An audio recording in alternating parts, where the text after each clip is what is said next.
Here we have the Great Lagoon of Railay, Thailand.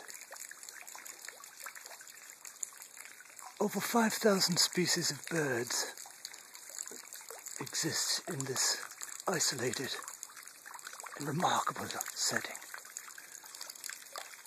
These birds are carnivorous and they eat each other.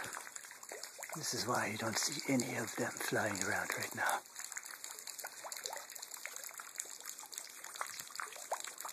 This is David Attenborough.